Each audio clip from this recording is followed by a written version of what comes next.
ओ तो दिखा दो ना मम्मी बाबू। हाँ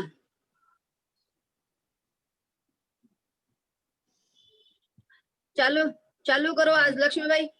हाँ शुरू करो फटाफट।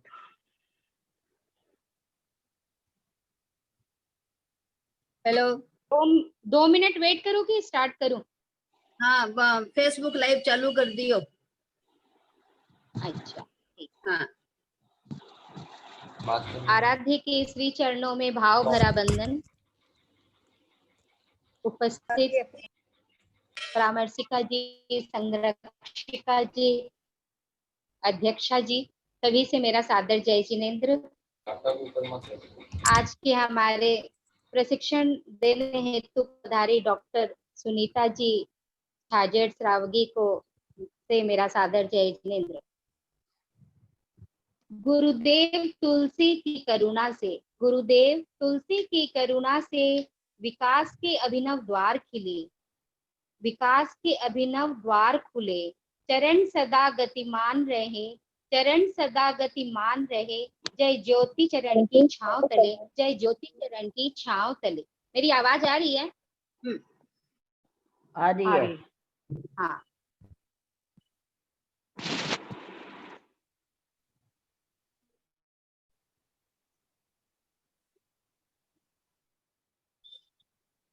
सर्वप्रथम नमस्कार महामंत्र से हम इस कार्यक्रम का शुभारंभ करेंगे। तो चंद्रकला आंटी जी आप नमस्कार महामंत्र शुरू करवाओ, फिर मैं आगे की। चंद्रकला आंटी जी। हाँ हाँ करा रही हूँ। ओम रिंग नमो अरहंताणम, ओम रिंग नमो सिद्धाणम, ओम रिंग नमो आयर्याणम, ओम रिंग नमो उवझायाणम, ओम रिंग नमो लोये सब साहूणम। ऐसो पंचन मुक्कारो सर्व पाव प्रणाशनो, मंगलानंच सब्बेशिम पढ़मं हवै मंगलम, पढ़मं हवै मंगलम।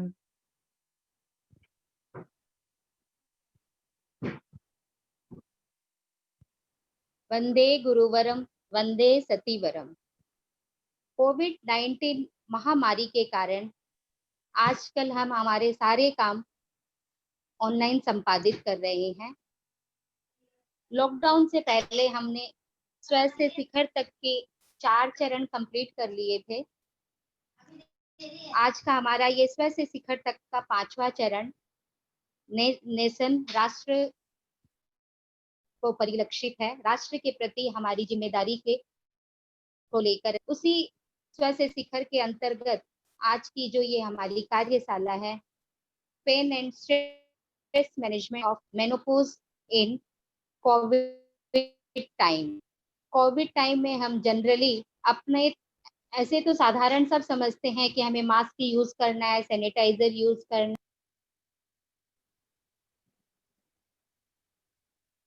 आवाज नहीं आ रही है, आवाज नहीं आ रही है। अच्छा एकदम नहीं आई क्या? नहीं बीच में बंद हो गई थी। हाँ अब आ रही है? हाँ हाँ हेलो आ रही है? हाँ हाँ आ रही है। हाँ जनरल तो हम सभी जानते हैं, लेकिन आज हमें कुछ विशेष बताएंगी, प्रशिक्षण देगी डॉक्टर सुनीता जी छाजेड़।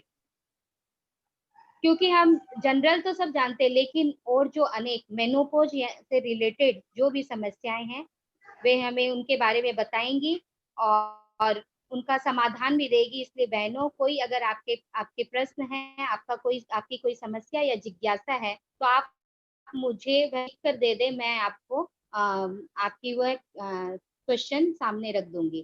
तो कार्यक्रम की शुरुआत में सर्वप्रथम कार्यक्रम की शुरुआत के लिए मंगलाचरण के लिए चंद्रकांता जी पुगलिया से कहूंगी कि वे भक्तामर के पद से कार्यक्रम का शुभारंभ करें। मंगलाचरण हेतु चंद्रकांता जी पुगलिया।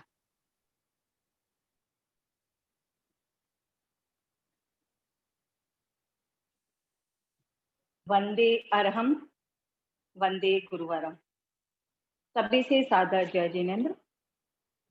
भक्तामर प्रणति मौलि मणि त्रिभाणा, मोत्योत कंदलित पापित मोवितानम, सम्यक् प्रणम्य जिने पाद युगम युगादा, वालंबनम भवजले पतितां जनानम, वालंबनम भवजले पतितां जनानां, नास्तं कदाचिदुप्यासिन राहुगम्य, स्पष्टीकरोसि सहसा युगपक्ष्य गन्ति, नाम्बोधरोद्धर निरुक्ति महाप्रभावे, सूर्यातिसायि महिमासि मुनीन्द्रलोके, सूर्यातिसायि महिमासि मुनीन्द्रलोके, तुभ्यं नमस्ते भुवनातिहराय नाथ, तुभ्यं नमः क्षितितलामलभूषणाय, तुभ्यं नमस्ते जगत परमेश्वराय, तुभ्यं नमो जिनभवोदति शोषणाय, तुभ्यं नमो जिनभवोदति शोषणाय, उद्भूत भीषण जलोदरि भारिभूता, शोच्यां दशामुपगताच्युत जीविता सा, त्वत्पाद पंकज रजो मृत देहा, मृत्या भवन्ति मकर ध्वज तुल्य रूपा, मृत्या भवन्ति मकर ध्वज तुल्य रूपा। ओम अरहम। अब हमारे आए हुए गेस्ट का स्वागत और सभी बहनों का स्वागत हेतु मेरा निवेदन शीला, हमारी मंडल की अध्यक्षा श्रीमती शीला जी नाटा से अपने वक्तव्य के लिए।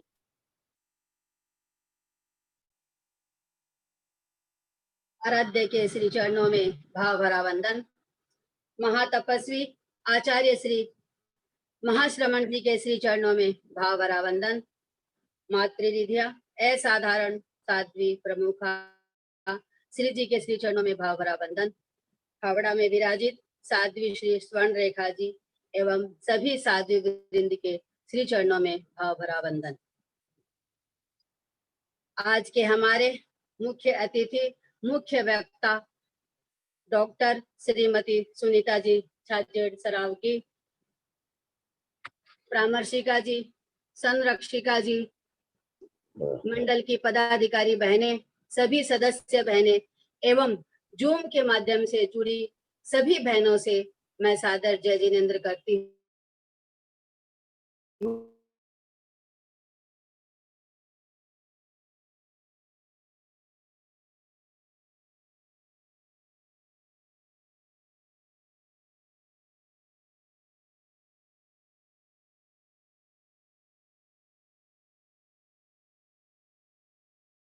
जिसमें पहले चरण में हमने मैं यानी स्वयं, दूसरे चरण में पति एवं पत्नी, तीसरे चरण में बहू, सास और बच्चे, हमारा परिवार, और चौथे चरण में हमने हमारे परिवार के बाद समझा हमारा राष्ट्रीय और हमारे समाज के प्रति क्या दायित्व है, इसके बारे में हमने समझा था। और आज उसी के अंतर्गत अखिल भारतीय के निर्देशन में ही हम स्व से शिखर तक के 5वें चरण में आज हम समझेंगे कि हम अपने आप को स्वस्थ रखते हुए कैसे अपने दायित्व को समाज के प्रति और राष्ट्र के प्रति निभा सकते हैं। इस पर हमें आज प्रशिक्षण देंगे हमारे मुख्य वक्ता डॉक्टर सुनीता जी छाजेड़ सरावगी जी। तो मैं ज्यादा आज कुछ नहीं कहूंगी, यही कहूंगी कि हम डॉक्टर जी को ज्यादा से ज्यादा सुने, समझे और जिस किसी भी की कोई शंका हो तो उसका समाधान भी डॉक्टर जी साहब करेंगे। और एक बात और कहती हूँ कि इस स्व से शिखर तक के छठे पायदान में हमें निर्देश मिला है आध्यात्मिक अनुष्ठान का, तो जो हमें करना है नवरात्रा में, तो इसका भी मैसेज ग्रुप में डाला हुआ है।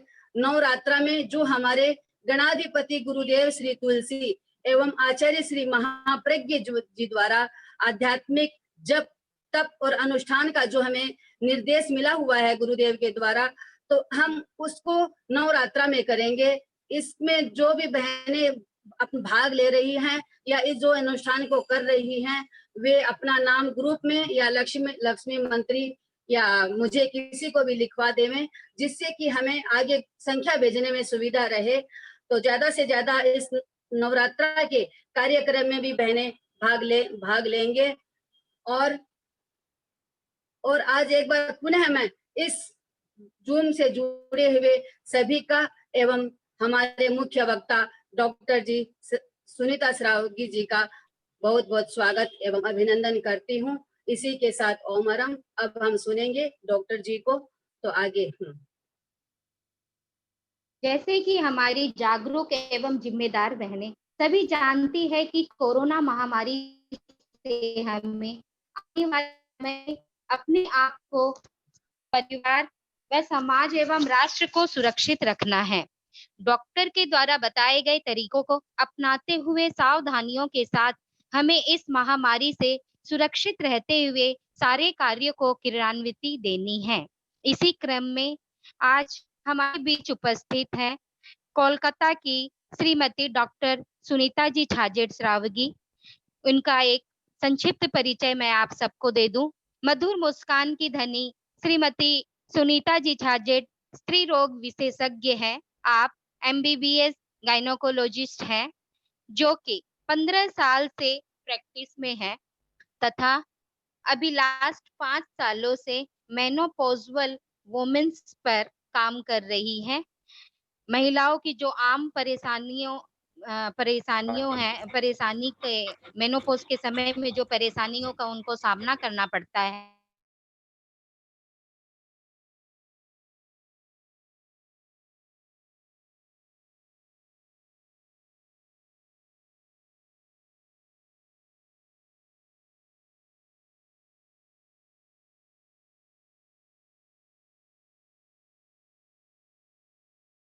में अपने को सुरक्षित रख सकते हैं, इस पर हमें जानकारी देंगे। आप एज अ डॉक्टर अपनी जिम्मेदारी को निभाने के साथ साथ सोशल सर्विस भी करती हैं। वॉइस ऑफ वर्ल्ड नामक संस्था से जुड़ी हुई है, जो कि मेंटली चैलेंज्ड गर्ल्स से रिलेटेड है।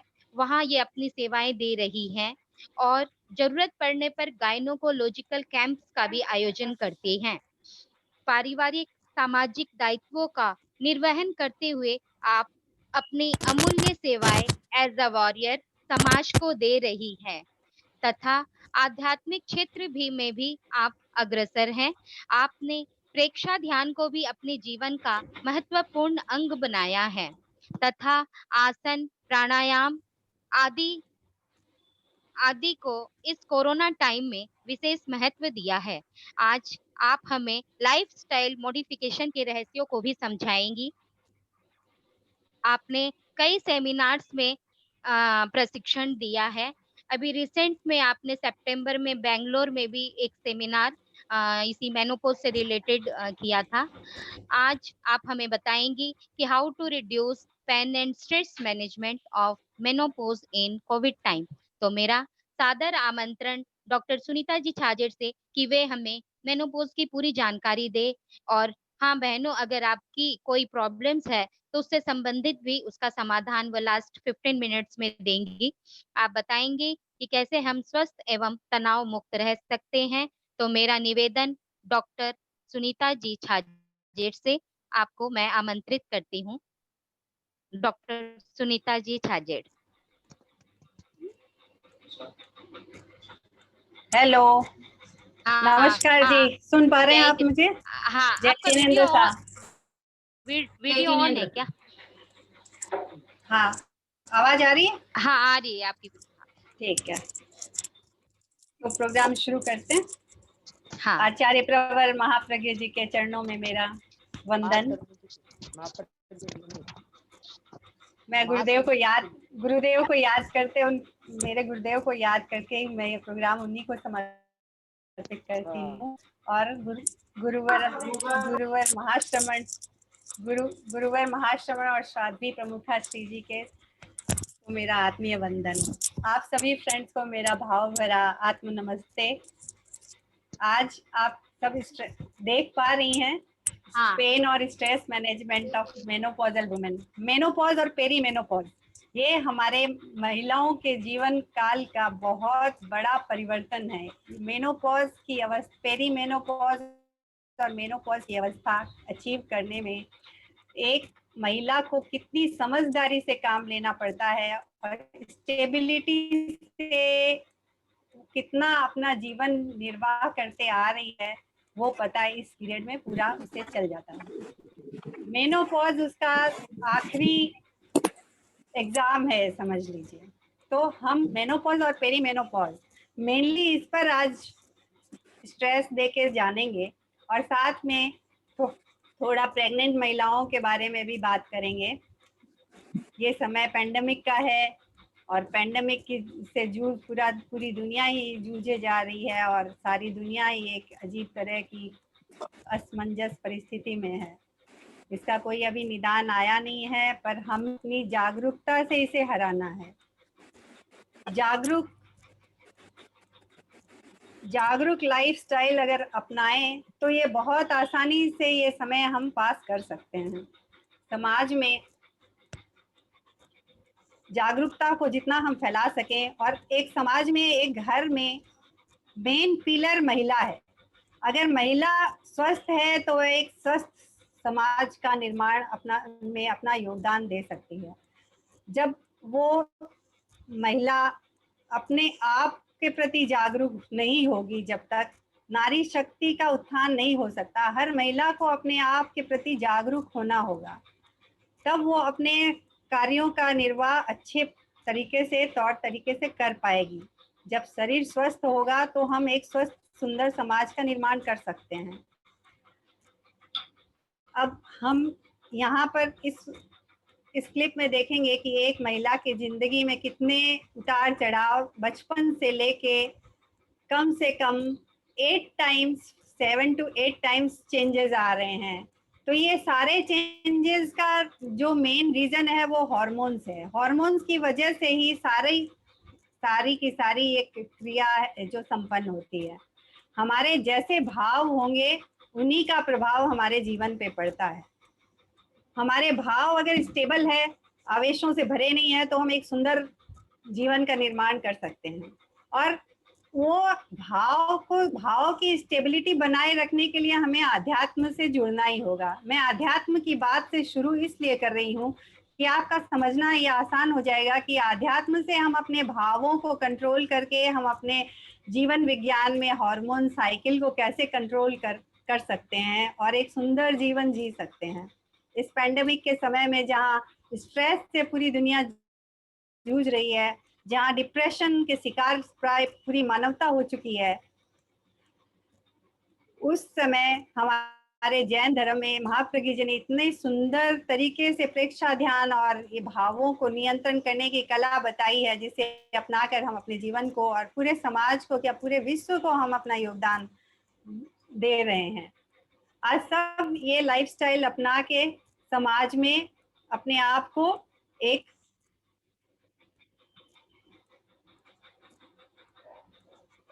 स्थिति में खड़ा करके साबित कर दिया है इंडिया ने कि हाँ, हमारा कल्चर ही बेस्ट है। अब हम बात करते हैं मेनोपॉज पर। मेनोपॉज से जुड़ी हुई भ्रांतियां और समस्याओं का जो चर्चा मैं आज करूंगी वो आध्यात्म और चिकित्सा विज्ञान के समन्वय से मैं करना चाहती हूँ, जिससे आपको समझने में आसानी होगी। ये समस्याएं जो है नारी जीवन के, मेनोपॉज जो है नारी के जीवन का अंतिम पड़ाव है। आप देख पा रही हैं कि इस समय ये लास्ट का जो 3 साल का 50 से लेके जो 70 का पीरियड है, पूरा post menopause, menopause, perimenopause, ये इसमें दुनिया भर की भ्रांतियां हैं जिसे कोई समझ नहीं पाता। महिला खुद नहीं समझ पा रही है क्योंकि जीवन विज्ञान की जानकारी प्रॉपर है नहीं। ये अंतिम पड़ाव है, इसमें कंप्लीट ट्रांसफॉर्मेशन होता है एक महिला के मन मस्तिष्क का, उसके आत्मविश्वास का और उसके शरीर का भी पूरा का पूरा ट्रांसफॉर्मेशन होता है। अब हम महिला का जीवन चक्र देखें तो सारा जीवन चक्र आप देख पा रहे हैं कि कितना परिवर्तन, कैसे परिवर्तन हो रहा है। अब मैं बताऊंगी कि ये परिवर्तन कैसे इजीली हम कर सकते हैं। ये परिवर्तन इजीली इस तरह से हम सहजता से एक्सेप्ट कर सकते हैं। जो फिजिकल, ये हेल्थ के 6 आयाम जो हैं, physical, emotional, mental, social, environmental, spiritual, ये सारे आयाम हम यम और नियम ये अगर फॉलो करें प्रॉपरली और अहिंसात्मक सोच अपनी रखें और योग प्राणायाम युक्त जीवन शैली को जोड़ के अपने भौतिक जीवन का निर्वाह करें तो ये सारा कुछ हेल्थ का सारा एस्पेक्ट, 6 के 6 एस्पेक्ट हम बैलेंस में रख सकते हैं। ये बैलेंस पूर्वक लाइफ जीने में ही आनंद है, अदरवाइज पूरा डिप्रेशन से भरा हुआ जीवन चक्र में नारी के को परिवर्तन के जो दौर से गुजरना पड़, इस परिवर्तन के दौर का मेन रहस्य है हार्मोन्स। हार्मोन्स में आप देख पा रहे हैं कि ये महिला जो है प्रोजेस्टेरोन और एस्ट्रोजन, ये 2 हार्मोन्स है जो महिला के परिवर्तन में मदद कर रहे हैं उसकी। एक चाइल्डहुड में जो बच्ची के प्यूबर्टी के समय में जो हार्मोन्स हैं, प्यूबर्टी माने 13 से 15 साल की उम्र के बीच में जो हार्मोन्स हैं, वो हार्मोन सेम मेनोपॉज की स्थिति में आ रहे हैं। आप देख पा रही हैं ग्राफ में पूरा का पूरा एस्ट्रोजन और प्रोजेस्टेरोन का जो साइकिल है, मैं पॉइंट आउट कर रही हूँ। एस्ट्रोजन, ये आपका एस्ट्रोजन रेड वाली जो लाइन है, आप देख रहे हैं एस्ट्रोजन टेनर स्टेज 13 साल की उम्र में जो लेवल है वही मेनोपॉज की स्थिति में लेवल आ रहा है। सेम वही लेवल मेनोपॉज की स्थिति में पहुंच रहा है। तो हार्मोन्स वापस जो 13 साल की उम्र में है वो वापस मेनोपॉज की स्थिति में आ रहे हैं। बीच में जब प्रेगनेंसी होती है तो हार्मोन का पीक आ रहा है। प्रेगनेंसी के समय जब 25 से 35-40 की उम्र में ये पीक आ रहा है और ये पीक से फिर अचानक नीचे की तरफ ग्राफ जा रहा है। इतना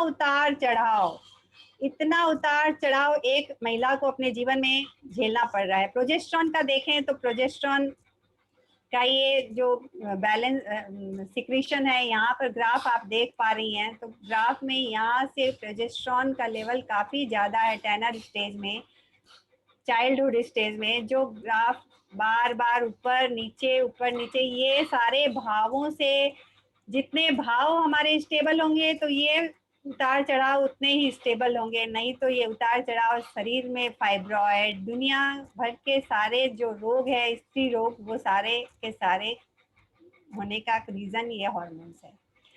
ये उतार चढ़ाव होने की वजह से ही सारे फाइब्रॉइड, कैंसर्स, मेनोपॉज की समस्याएं, ये सारी समस्याएं इनसे जुड़ी हुई है।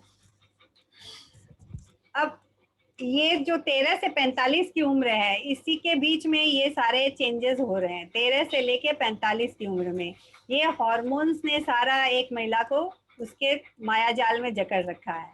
उसके सोचने की क्षमता, अगर वो उस समय जागरूक रहे इस पीरियड में और अपने आप को अगर आध्यात्म से जोड़ के रखे, पूरी भौतिक सुख सुविधाओं में विलुप्त न होकर आध्यात्म से अपने आप के प्रति सजग रहते हुए अगर जीवन निर्वाह करे, तो सारी की सारी स्त्री रोग की जो भी समस्याएं हैं, फाइब्रॉइड, आजकल तो हर महिला को फाइब्रॉइड की प्रॉब्लम है, तो ये सब समस्याएं बहुत हद तक कंट्रोल में रह सकती है। ये नेक्स्ट स्लाइड में बात करूं तो ये हाइपोथैलेमस पिट्यूटरी एक्सिस है, जहां हमारे भाव उत्पन्न होते हैं, ये जगह है हाइपोथैलेमस। अगर हमारे भाव बैलेंस्ड है, आवेग और आवेश से भरे हुए नहीं हैं, जो हमारे शरीर को शांति प्रदान करते हैं, वो भाव हमारे शरीर में कभी कष्ट नहीं दे सकते। उन भावों से ये एक भाव यहाँ उत्पन्न होता है और ये हार्मोन का सिक्रीशन होता है। उसी समय उसी क्षण ये GnRH का सिक्रीशन होता है, जो हमारी मेन मुख्य ग्रंथि, मास्टर ग्रंथि जिसे कहते हैं, एंटीरियर पिट्यूटरी पर एक्शन होता है इसका। एंटीरियर पिट्यूटरी से जब हार्मोन्स निकल रहे हैं, तुरंत वो हार्मोन्स पास होते हैं ओवरी में। ओवरी में इस्ट्रोजन और प्रोजेस्टेरोन है, और इस्ट्रोजन और प्रोजेस्टेरोन उसी वक्त सिक्रीशन होते हैं, और जितना इस्ट्रोजन और प्रोजेस्टेरोन सिक्रीशन होगा उतना ही कष्ट महिला को झेलना पड़ेगा, उतने ही पीरियड्स में प्रॉब्लम होंगे, उतने ही सारी समस्याएं, गायनेकोलॉजिकल समस्याएं होंगी। अब ये हार्मोन्स का मैं साइकिल दिखा रही हूँ कि आप अच्छे से समझ सकें कि हमारे भाव कैसे हमारे शरीर को अफेक्ट कर रहे हैं, और इनका हम नियंत्रण सिर्फ और सिर्फ आध्यात्म से जुड़कर कर सकते हैं। हमारे अंदर इतनी समझ होनी चाहिए कि जब हम गुस्सा करते हैं तो इसका असर हमारे शरीर पर किस तरह पड़ रहा है, ये आप देख लीजिए। इस्ट्रोजन और प्रोजेस्टेरोन जैसे ही सिक्रीट ओवरी से हुए, और ये इसका नेगेटिव फीडबैक वापस चला जाता है ब्रेन और मास्टर ग्रंथि के ऊपर में, और फिर वो हार्मोन का सिक्रीशन शट डाउन हो जाता है। अगर ये हार्मोन्स बहुत ज़्यादा सिक्रीट होते हैं तो ये बिल्कुल बंद हो जाता है सिक्रीशन, और सारी समस्याएं उत्पन्न होती है। तब आपको फिर केमिकल्स का सहारा लेना पड़ता है, फिर दवाइयाँ खानी पड़ती है, और आप स्वस्थ एक जीवन का निर्वाह नहीं कर पाते। अगर हम अहिंसात्मक तरीके से यम और नियम के सारे रूल्स फॉलो करें, जैसे मैं शॉर्ट में आपको बता दूं कि यम की व्याख्या 5 महाव्रत जो हमारे रूल्स हैं वो पातंजलि योग सूत्र में भी उनका किया गया है एक्सप्लेनेशन। तो यम 5 प्रकार के होते हैं। यम में अहिंसा, सबसे प्रथम अहिंसा को रखा गया है।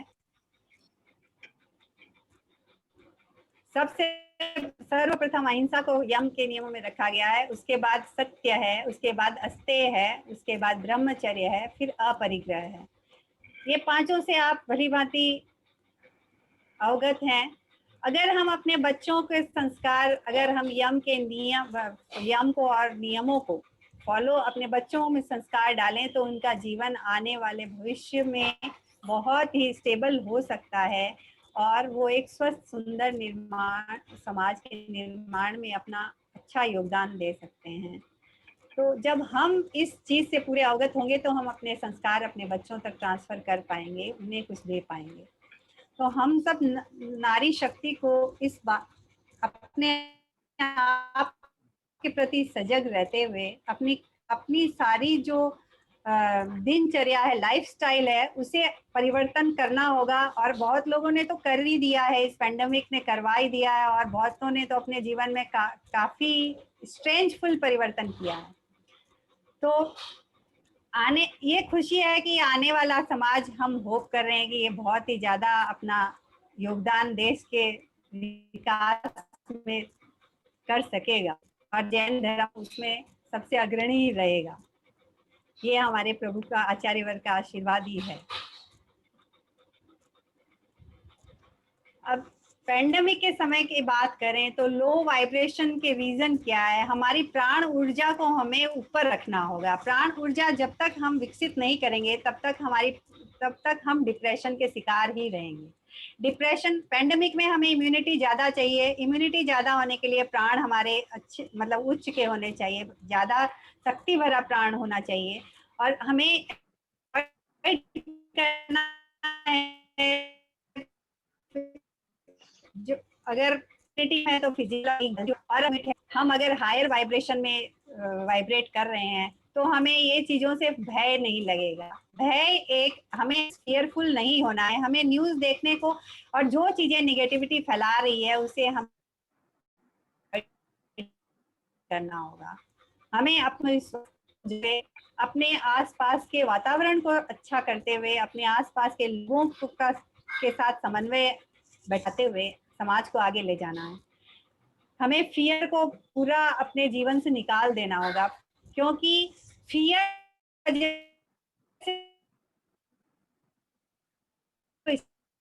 स्ट्रेस हो रहा है, जो एंजाइटी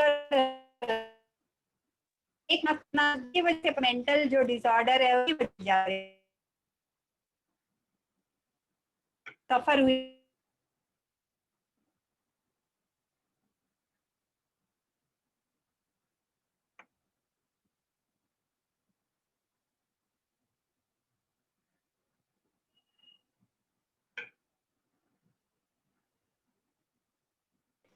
सुनीता जी। हेलो, हाँ, आ आप रही है। सुन पा रहे हैं? हाँ, अभी सुन पा रहे हैं। आ रही है सुनीता जी, आवाज आ रही है आपकी।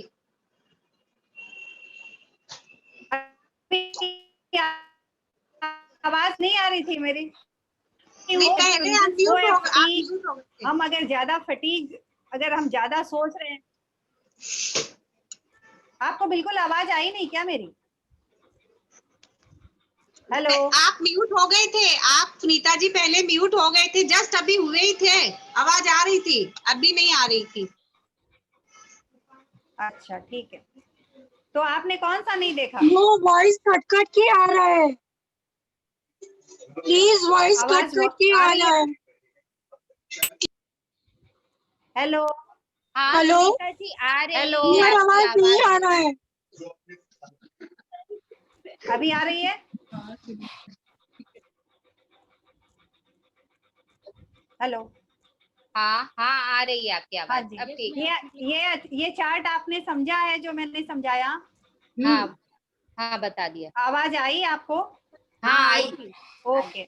हाँ, तो ये मेलन्यूट हमें स्ट्रेस और एंजाइटी को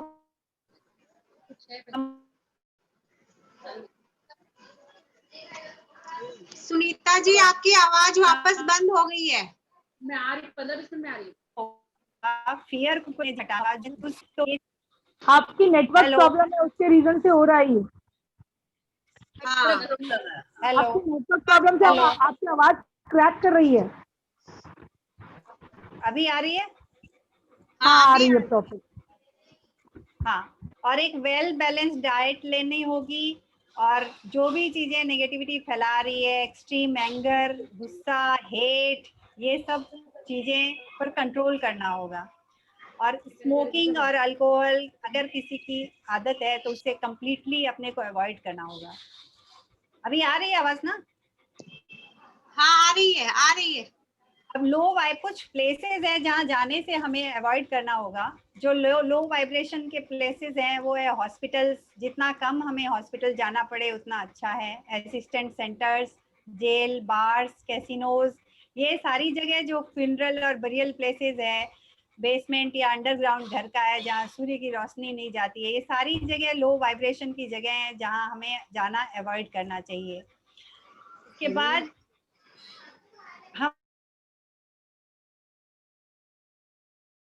हमें ध्यान नहीं देना है। Excess of fear is very harmful for us, क्योंकि इससे हमारी इम्यूनिटी कम होती है। तो जो फियर है उसको प्रिकॉशन से अपने बहुत हद तक अवॉइड कर सकते हैं। तो टीवी पर जहाँ ध्यान देते हुए हम अपनी रोजमर्रा की जिंदगी में आत्मविश्वास को और जागरूकता को बनाए रखने में अपना एनर्जी दें तो हमारा वाइब्रेशन ऊंचा रहेगा और हमारी इम्यूनिटी अच्छी रहेगी। अब प्रेग्नेंट महिलाओं की बात करूं तो कोविड-19 में उनके लिए सेम ही है। प्रेगनेंसी इटसेल्फ इज प्रोटेक्टिव, क्योंकि प्रोजेस्टेरोन की हार्मोन जो है वो प्रोटेक्टिव होता है। देखा भी गया है कि महिलाएं कम सफर की है कोविड से पुरुष की अपेक्षा। 70% जो जेंट्स है वो इन्फेक्टेड हैं। हेलो, हाँ आवाज आ रही है? आ रही है, आपकी आ रही है। आ रही है सुनीता जी, आवाज आ रही है। तो महिलाएं अपेक्षाकृत कम इन्फेक्टेड हुई है कोविड-19 से। तो प्रेग्नेंट महिलाएं और भी ज्यादा सुरक्षित है। वैसे प्रेगनेंसी के जो हार्मोन्स है वो कोविड काफी हद तक देखा गया है कि कोविड से सुरक्षित, ऐसा है कि केस भी देखे गए हैं कोविड-19 इन्फेक्शन, ऐसा नहीं है कि प्रेगनेंसी में नहीं हुआ है, बट काफी हद तक प्रोटेक्टिव है प्रेगनेंसी। तो प्रेगनेंसी में हमें वही रूल्स फॉलो करने हैं। थोड़ा डिस्टेंस, सोशल डिस्टेंसिंग ज्यादा मेंटेन करना है, और उन्हें घर में भी मास्क यूज करना चाहिए प्रेग्नेंट महिला को। और फ्रीक्वेंटली अपने हाथ, जो आम लोग हम सब के लिए जो रूल्स है वही उनके लिए है कि प्रॉपरली वॉश अपने हैंड्स हर समय फ्रीक्वेंटली टैप वाटर से ही करें, लेकिन इसे हमें एक साइकोलॉजिकल डिसऑर्डर की तरफ नहीं ले जाना है। हमें रैशनली सोचना है कि कब हमें हैंड वॉश करने की जरूरत है और कब नहीं। एक गाइडलाइन आपने देख ली और लोग उसके अंधविश्वास में हर समय, हर 5 मिनट में अपना हाथ स्टेरिलाइज कर रहे हैं। तो ये काफी देखने में आया है, बच्चों में, बुजुर्गों में, सभी में देखने में आया है। तो हमें ये डिसाइड करना होगा कि हमें हाथ धोने की कब कब जरूरत है। गाइडलाइन ठीक है, दिया गया है, आपकी सेफ्टी के लिए दिया गया है, लेकिन आपको मेंटल डिसऑर्डर बनाने के लिए गाइडलाइन नहीं बनाई गई है। Put space between yourself and others.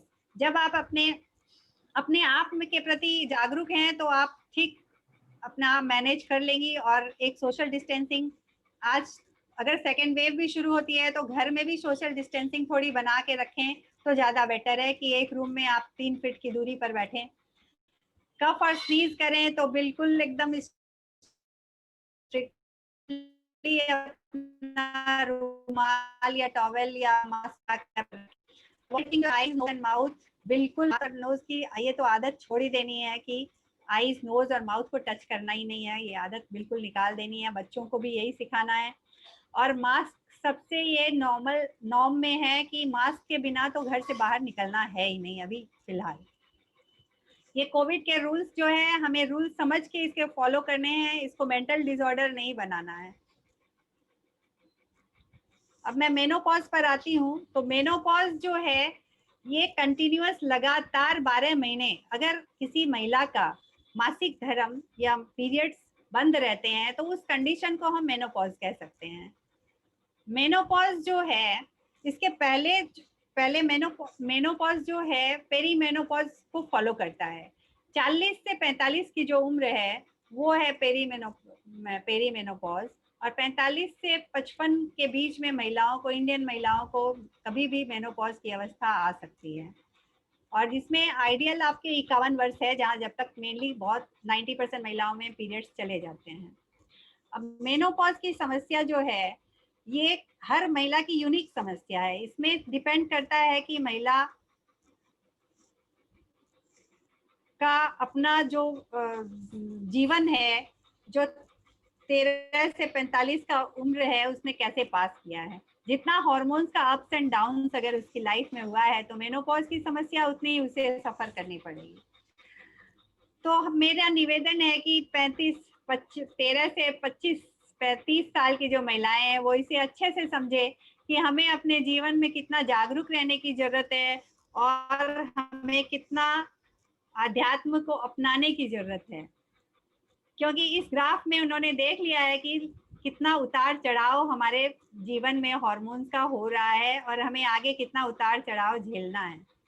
अब आप निश्चित तौर पर सजगता से अपना जीवन व्यतीत करेंगी और आवेश और आवेग को जितना नियंत्रण कर सकती हैं, योग प्राणायाम युक्त जीवन शैली अपनाकर, प्रेक्षा ध्यान को अपने जीवन में अपनाकर और अपने जीवन विज्ञान, अपने शरीर के प्रति जागरूक होके, अपने शरीर की क्षमता को पहचानते हुए अगर आप अपना जीवन व्यतीत करेंगी और अपने कार्य का, अपने कर्तव्यों का निर्वाह करेगी तो आप एक सुंदर सा मेनोपॉज का जो की अवस्था है वो अचीव कर पाएंगी। और वो मेनोपॉज आपके लिए अभिशाप नहीं, आपके लिए वरदान बन जाएगा।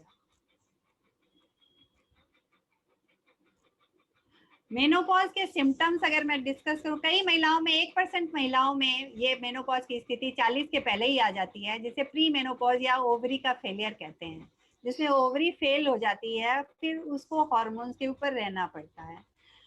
और कभी कभी इंड्यूस्ड मेनोपॉज होता है, कभी अगर हम स्किन डाल देते हैं तो उस केस में हार्मोन्स की डेफिशिएंसी बॉडी में होती है और मेनोपॉज की सिचुएशन आ जाती है, तब हमें बाहर से हार्मोन्स देने पड़ते हैं। सिम्टम्स में हर महिला का ये एक यूनिक एक्सपीरियंस होता है। हर महिला की जिंदगी में ये उसका अपना एक नया एक्सपीरियंस है जो सब में आता है। मेन सिम्टम इसका हॉट फ्लैशेस है जो 75% महिला में देखा गया है। हॉट फ्लैशेस जो है, हॉट फ्लैशेस और नाइट स्वेटिंग, ये जो है स्किन डिसऑर्डर है। स्किन में चेंजेस होते हैं महिला महिला को ऐसे लगता है कि अचानक अंदर से गर्मी उठ रही है, इंटेंस एक गर्मी लगती है और शरीर का तापमान बढ़ने लगता है, अपर बॉडी का तापमान ज्यादा बढ़ता है, जिसमें अचानक से बहुत पसीना है, हृदय की गति बढ़ गई और हाथ शेक करने लगते हैं, हाथ में नंबनेस या टिंगलिंग सेंसेशन जैसा होने लगता है। और ये सारा एपिसोड जो है वो मैक्सिमम 10 से 15 मिनट चलता है, नहीं तो एवरेज में 4 मिनट तक रहता है। तो इसमें काफी घबराहट होती है, कई बार ऐसे लगता है कि हार्ट अटैक जैसा लगता है, कई बार लगता है कि हार्ट जो है हार्ट बीट जो ऊपर नीचे हो रही है तो हार्ट की प्रॉब्लम है। तो ये असमंजस की स्थिति को पहचान नहीं पाते हैं और बड़ी ही ये घर वालों के लिए भी असमंजस की स्थिति बन जाती है और खुद के महिला के लिए भी बन जाती है। तो अगर ये सिम्टम अगर अपने जान के रखें कि ऐसा होता है मेनोपॉज में, तो हम इसको जागरूकता से इस सिम्टम्स को और टैकल कर सकते हैं।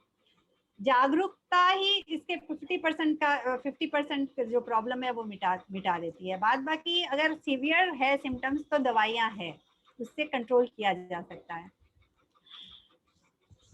आपको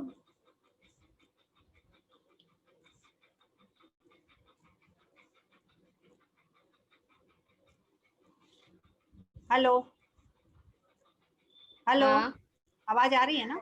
हाँ हाँ आ रही है।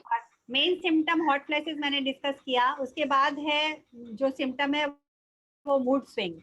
हॉट फ्लैशेस के बाद में मूड स्विंग्स इतने होते हैं 40 से 50-55 की उम्र तक कि आज सुबह मूड कुछ और है और शाम दोपहर तक चिड़चिड़ा और शाम तक बिल्कुल रोने जैसा मूड। इतना मूड में चेंजेस होता है पूरे दिन में पेरीमेनोपॉज और मेनोपॉज की अवस्था में। कई महिलाओं को बहुत ज्यादा होता है और कुछ महिलाओं को पता नहीं चलता है, लेकिन होता है। तो ये मॉडरेट, माइल्ड, मॉडरेट, सीवियर, इसकी सीवियरिटी 3 तरह से है। तो जैसा आपका जीवन गुजरा है वैसे ही आपके सिम्टम है। किसी का मूड बहुत ज्यादा डिस्टर्बेंस है। तो पैंडेमिक में क्या हुआ है कि पैंडेमिक स्ट्रेसर जो क्रॉनिक एक एंजाइटी जो चारों तरफ फैली हुई है और मेनोपॉज की जो डिप्रेशन जो मूड डिसऑर्डर है, वो दोनों मिलके और इसका जबरदस्त प्रभाव महिलाओं के ऊपर में पड़ा है पैंडेमिक के समय में। तो ऐसी समस्याएं मुझे इस पूरे पैंडेमिक में इतनी ज्यादा महिलाओं पर मिली है कि उन्हें जागरूक करने के अलावा कोई चारा नहीं बच गया। अगर जितनी महिलाएं जागरूक होगी इन सब चीजों से बहुत अच्छी तरह निपट पाएगी और हम एक स्वस्थ समाज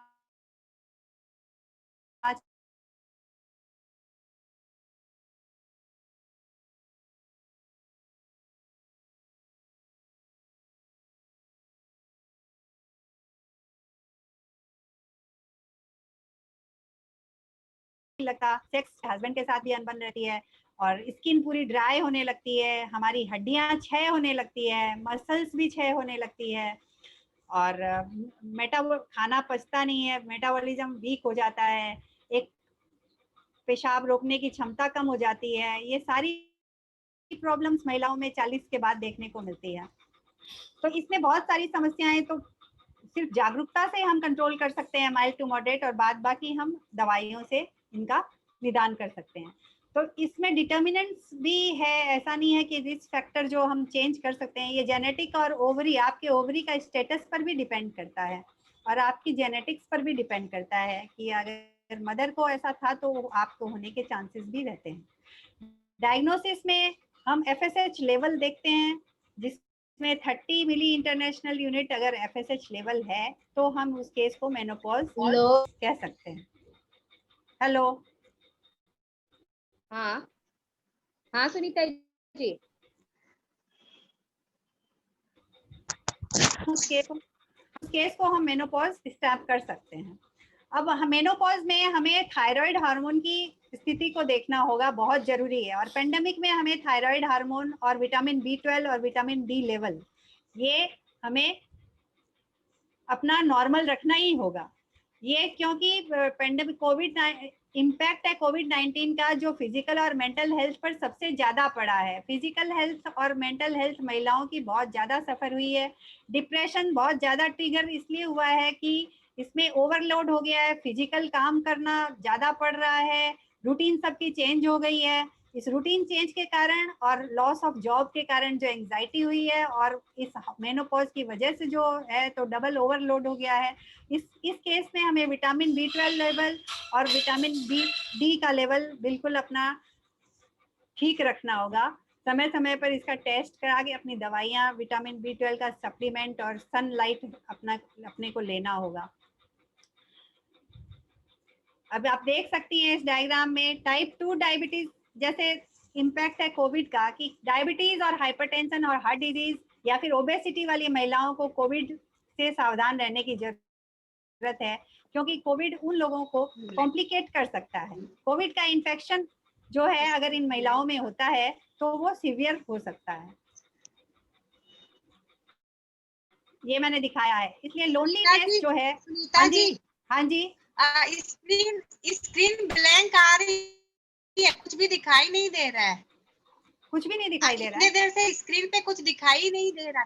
नहीं, केवल ये आ रहा है आप शेयर कर रही हैं स्क्रीन, बट दिखाई कुछ भी नहीं दे रहा था। वो आप, अच्छा आपको दिख नहीं रहा है? नहीं, स्क्रीन में कुछ नहीं आ रहा है अभी। आपका वीडियो आ रहा है, आपका वीडियो आ रहा है, बट स्क्रीन ब्लैंक आ रही है। एक मिनट ऋषभ,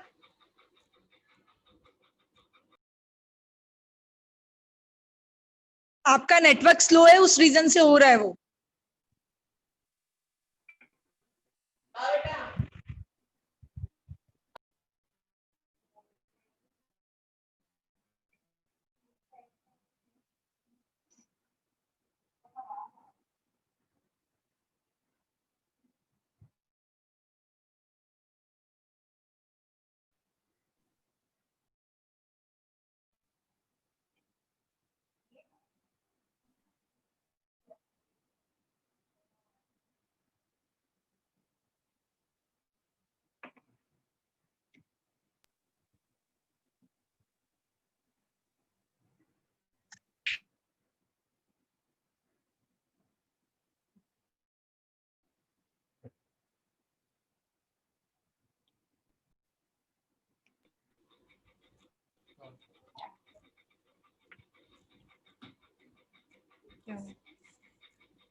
लक्ष्मी, कोई सूचना देनी हो तब तक कोई सूचना दे दो।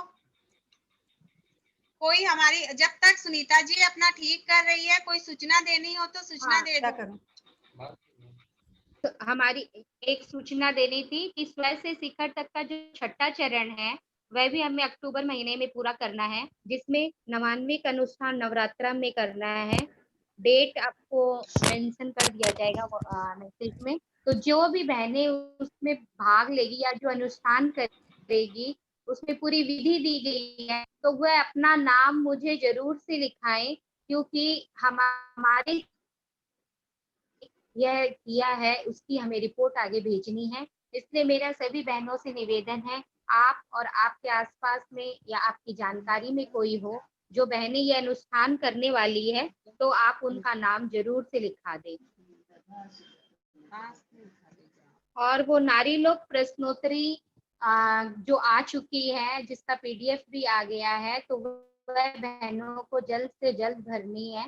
और भरने के बाद ओके भी करना है ग्रुप में, चाहे अपना नाम मेंशन करना है, मुझे देना है, ताकि हमें पता चल सके कि हमारे क्षेत्र से कितने जनों ने नारी लोक प्रश्नोत्तरी की है। स्क्रीन शेयरिंग स्टार्ट हो गया अब। हाँ सुनीता जी, हाँ ये देखा आपने? हाँ ये वाला देख चुके हैं। हाँ ये हो गया। ये भी देखा? हाँ ये भी देख ली। हाँ ये भी हो गया। ये हाँ ये भी हो गया। ये हाँ ये भी हो गया। ये हाँ ये भी। साइड में था। ये हाँ ये हाँ, ये देखा? ये मेनोपॉज नहीं के हुआ। सिम्टम। ये नहीं था। हाँ नहीं, ये नहीं नहीं। हुआ। अच्छा हाँ, ये नहीं मेनोपॉज, हुआ। ठीक है। मेनोपॉज के सिम्टम मैं डिस्कस कर रही थी कि मेनोपॉज का 75% महिलाओं में हॉट फ्लैशेस देखने को मिलते हैं, जो मेन सिम्टम है। हॉट फ्लैशेस और नाइट स्वेटिंग, ये अचानक में महिला को रात को या दिन में या जिस किसी समय एक अचानक से बॉडी में इतनी ज्यादा हीट उत्पन्न होती है, इतनी ज्यादा गर्मी लगती है कि उसका सहना मुश्किल हो जाता है। उसके साथ साथ उसके हाथों में नमनेस या फिर टिंगलिंग सेंसेशन होता है, अपर बॉडी में बहुत पसीना आता है, हार्ट बीट बहुत बढ़ जाती है, हार्ट बीट में उतार चढ़ाव बहुत ज्यादा होता है, और सडनली एक स्किन में गर्म सा एहसास होता है और फेस एकदम लाल हो जाता है अपर। और ये जो पूरा एपिसोड है ये 4 मिनट तक मैक्सिमम चलता है और ऊपर में 15 मिनट तक जा सकता है। तो इसमें क्विक रिलीफ मेथड अगर हम जानते हैं तो ड्रेसिंग हमें मतलब तुरंत खोल देनी होगी। लेयर्स में ड्रेस, जिस महिला को ये प्रॉब्लम है वो लेयर्स में ड्रेस पहने कि उस ऊपर की लेयर उतार दे और अंदर का रहे, और कोल्ड पैक्स यूज़ कर सकती है। सप्लीमेंट्स है, कुछ तेल और हर्ब्स है वो यूज़ कर सकती है, उससे काफ़ी आराम मिलता है। तो मेडिकेटेड वो सब आते हैं, उससे काफ़ी आराम हो जाता है। और ये सारे हार्मोन चेंजेस की वजह से होते हैं सारे सिम्टम्स। और दूसरा मेन सिम्टम है मूड स्विंग। मूड स्विंग इतना ज़्यादा होता है कि सुबह मूड अगर अच्छा है तो दोपहर में मूड बहुत इरिटेटिंग और गुस्से वाला, और शाम तक रोने वाला मूड हो जाएगा। इतना ज़्यादा मूड में परिवर्तन होता है, और ये पूरा हार्मोन का डिसबैलेंस से हो रहा है। इसमें मूड स्विंग के साथ साथ डिप्रेशन कभी कभी सुइसाइड टेंडेंसी तक बढ़ जाता है। सिवियर डिप्रेशन, इरिटेबिलिटी रहेगी, आपकी मेमोरी बहुत कम हो जाती है, उसके बाद कंसंट्रेट करने की क्षमता कम हो जाती है, याददाश्त कम हो जाती है, और ओवर थिंकिंग, एक बात को सोचते रहने के अभ्यास लग जाता है। इसमें कोई चीज़ में इंटरेस्ट नहीं आता, सेक्सुअल एक्टिविटी बहुत डिक्रीज हो जाती है, डिज़ायर बहुत डिक्रीज हो जाती है। ये सारे सिम्टम मेनोपॉज के हैं। और इसमें इंटरकोर्स भी पेनफुल होता है, हस्बैंड के साथ भी अगर रिश्ता ठीक से नहीं बन पाता है, और उसके बाद इमोशनली और फिजिकली जल्दी से एग्जॉस्टेड, कोई कुछ बोला नहीं कि महिला इरिटेट हो जाती है, और यूरिनरी प्रॉब्लम्स होते हैं, यूरिनरी इनकॉन्टिनेंस, पेशाब रोकने की क्षमता बहुत कम हो जाती है, वेजाइना बहुत ड्राई होती है, इचिंग होती है, वेजाइना में यूटीआई की प्रॉब्लम हो सकती है, यूरिनरी अभी कभी कभी इतनी ड्राई हो जाती है कि हर समय लगता है कि यूरिन की प्रॉब्लम हो रही है, कि यूरिन में इन्फेक्शन हो गया है। तो इस तरह का, और कभी कभी सीवियर हेडेक रहता है, वेट गेन ज़्यादा होने लगता है इसमें, और सेडेंट्री हैबिट बन जाती है, कुछ काम करने की इच्छा नहीं रहती है इसकी वजह से, और ज़्यादा वेट गेन होने लगता है। तो ये कुल मिला के ऐसा साइकिल बन जाता है जिससे उसकी ज़िंदगी बिल्कुल एकदम निराश सी, अभिशाप सा लगने लगता है जीवन, इस टाइप का माहौल हो जाता है। तो हमें इस चीज़ को अगर हम अपनी जीवन शैली में परिवर्तन ला के हम इस चीज को दिखाते हैं, वो जीवन शैली ही अपनानी चाहिए। अब मैं आती हूँ कि इसमें अपने को ट्रीटमेंट अपने क्या दे सकते हैं। ट्रिगर मैंने डिस्कस किया, कोविड-19 में इम्पैक्ट मेनोपॉज पर क्या कोविड का फर्क पड़ा है। तो डिटेरियोरेट किया है, नारी का जीवन फिजिकल और मेंटल हेल्थ काफ़ी सफ़र किया है। चाहे किसी भी उम्र की महिला हो, उसका फिजिकल और मेंटल हेल्थ पर कोविड का बहुत असर पड़ा है, क्योंकि सबकी रूटीन चेंज हो गई है। जॉब चले जाने के कारण एंग्जाइटी बढ़ गई है, फाइनेंशियल कंडीशन के कारण एंग्जाइटी बढ़ गई है। तो ये कुल मिला के सारा जो हेल्थ पर प्रभाव बहुत ज्यादा पड़ा है। डिप्रेशन देख रहे हैं। अच्छा, इस समय हमें विटामिन B12 और विटामिन डी का लेवल बिल्कुल ठीक रखना होगा, क्योंकि थायराइड जो ग्रंथि है उसके ऊपर बहुत ज़्यादा इफेक्ट पड़ता है डिप्रेशन का। भावनाओं का मैंने आगे समझाया कि बहुत ज़्यादा फर्क पड़ता है बॉडी पे। तो किस तरह एंग्जाइटी के भाव थायराइड ग्लैंड पर सिक्रीशन कम कर देते हैं और हमें थायराइड की प्रॉब्लम शुरू हो जाती है। तो मैं अभी इन दिनों में, कोविड के दिनों में, हमारा थायराइड लेवल ठीक होना चाहिए, और विटामिन B12 और विटामिन डी का लेवल हमें हमेशा ठीक रखना है अपना। नेक्स्ट स्लाइड आप देख रही हैं कि एक खाली घर में आपको, चाहे बुजुर्ग हो चाहे आप यंग एज की महिलाएं हो, खाली नहीं बैठना है, अपने परिवार के बीच में बैठना है, सबसे बात करते रहना है, अकेलापन बिल्कुल भी नहीं रखना है। लोनलीनेस और ज़्यादा डिप्रेशन और ज़्यादा प्रॉब्लम्स को बढ़ावा देता है। रिटायर अगर जीवन है तो आप हमेशा कुछ न कुछ करते रहें, खाली बिल्कुल ना बैठें। हार्ट प्रॉब्लम भी ट्रिगर किया है। कोविड की वजह से हार्ट प्रॉब्लम, डायबिटीज़, ओबेसिटी सब बढ़ रही है। घर में रूटीन चेंज नहीं करने के कारण ओबेसिटी बढ़ रही है। और नींद की तो प्रॉब्लम बहुत ज़्यादा बढ़ गई है। नींद आना बिल्कुल, नींद की प्रॉब्लम प्राय सभी को बहुत ज़्यादा बढ़ गई है, तो इसे हमें कंट्रोल में रखना होगा। और are menopausal women more at risk? क्या मेनोपॉज की महिलाएं ज़्यादा रिस्क में हैं कोविड से? तो ऐसा नहीं है। मेनोपॉज की महिलाएं रिस्क में नहीं है। अगर महिला को साथ में हार्ट डिजीज, डायबिटीज, ओबेसिटी, ये सब से कुछ प्रॉब्लम्स है, तो अगर कोविड का इन्फेक्शन होता है तो वो कॉम्प्लिकेट कर सकता है। वरना अदरवाइज ईस्ट्रोजन जो है, महिलाओं का जो हार्मोन है, वो बहुत पोटेंट है और प्रोटेक्टिव है कोविड में। इसलिए वजह ये है कि महिलाओं की जो मॉर्बिडिटी या मोर्टेलिटी है, जो कोविड टाइम में कम हुई है पुरुषों की अपेक्षा। पुरुष ज़्यादा कोविड इन्फेक्शन के शिकार हुए हैं। अब हम इस समस्या को ways to decrease the risk, कैसे कम कर सकते हैं, रिस्क को कैसे कम किया जा सकता है? तो प्रिवेंशन है कुछ जो हम अपने जीवन में यूज़ कर सकते हैं। रेगुलर मेमोग्राम्स, आपको साल में एक बार अपने ब्रेस्ट का मेमोग्राम करा लेना चाहिए, क्योंकि इस एज में ब्रेस्ट के सारी समस्याएं, कैंसर तक हो सकता है। कोलोनल हार्मोन्स का इतना उतार चढ़ाव है तो कैंसर होने की समस्या बहुत ज़्यादा है, और इंडिया तो नंबर 3 पर है। कोलोनोस्कोपी, एक बार अपनी अंतड़ियों की अंदर से जांच पूरी करा लेनी चाहिए। पेट की जो नलिका है सारी, उनकी जांच करा लेनी चाहिए, तो कोलोन कैंसर से बचा जा सकता है, जो कि इस एज ग्रुप में ज़्यादा होता है। और अल्ट्रासाउंड स्क्रीनिंग करा लेनी चाहिए। फाइब्रॉयड या कैंसर, सर्विक्स का कैंसर, यूट्रस का कैंसर, ये सब पकड़ने में आसानी होती है इस उम्र में। इस हार्मोन्स के उतार चढ़ाव के कारण मेनोपॉज में ये समस्याएं बहुत ज़्यादा होती है। इन महिलाओं को ज़रूरत है प्रॉपर सपोर्ट नेटवर्क की। एक प्रॉपर नेटवर्क चाहिए उनको।